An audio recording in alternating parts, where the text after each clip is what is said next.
President Trump and former FBI Director James B. Comey, Evan Vucci, left, and Susan WalshAP Former FBI Director James B. Comey's latest tweet was a defense of the press, a quote from Thomas Jefferson's January 28, 1786, letter from Paris to physician James Currie. "Our liberty depends on the freedom of the press, and that cannot be limited without being lost," Comey tweeted Saturday evening along with a picture of the Capitol, lifting a quote from a 200-year-old letter that Jefferson had written to the doctor who treated Lucy Elizabeth Jefferson, his daughter, and tweeting it may seem random and innocuous on the surface, but its timing suggests otherwise. Comey's tweet was sent at 6:08 p.m.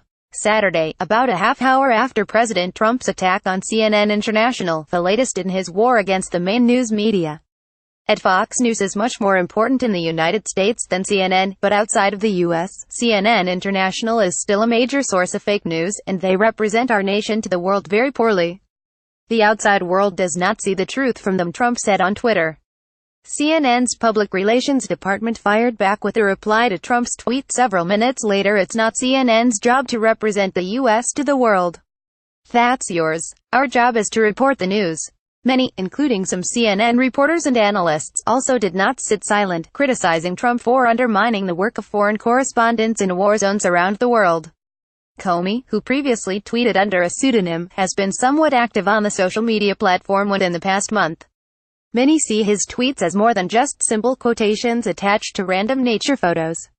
To those who follow Comey's semi-regular Twitter activity, his tweets are subtle jabs at political leaders, particularly at the one who fired him.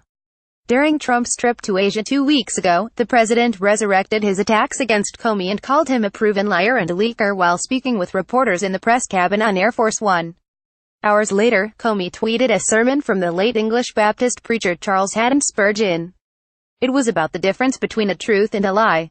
"If you want truth to go around the world, you must hire an express train to pull it, but if you want a lie to go around the world, it will fly. It is light as a feather and a breath will carry it," Comey said.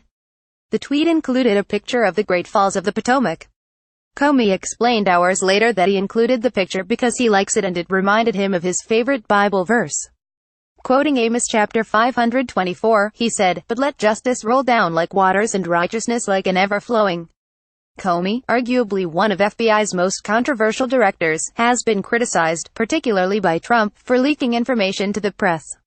Testifying before the Senate Intelligence Committee in June, Comey revealed that a tweet by the president, incorrectly suggesting he may have had taped his conversations with Comey, prompted the former FBI director to ask a close friend to leak a private memo he had kept recounting his interactions with Trump. As reported by the New York Times, Comey wrote in the memo that the president asked him to shut down the federal investigation into Trump's former national security advisor Michael Flynn during a meeting in the Oval Office in February. Comey testified before Congress that he immediately documented the conversation in the form of an unclassified memo and discussed it with FBI senior leadership. In a flurry of early morning tweets in July, Trump accused Comey of violating the law by leaking classified information. Criminal violations are hard to justify because Comey had described the document as an unclassified and personal memo, not a government one, even though it was typed in an FBI computer, according to the Post's fact-checker. Whether it contained privileged information has not been proved. Comey also may have violated his employment agreement for leaking the memo but was already out of a job by then. Ashley Parker contributed to this report. Read more. Did Comey violate federal laws? Why did Comey name his secret Twitter account Reinhold Niebuhr? Here's what we know. A look at Trump's on-again off-again love affair with Time magazine.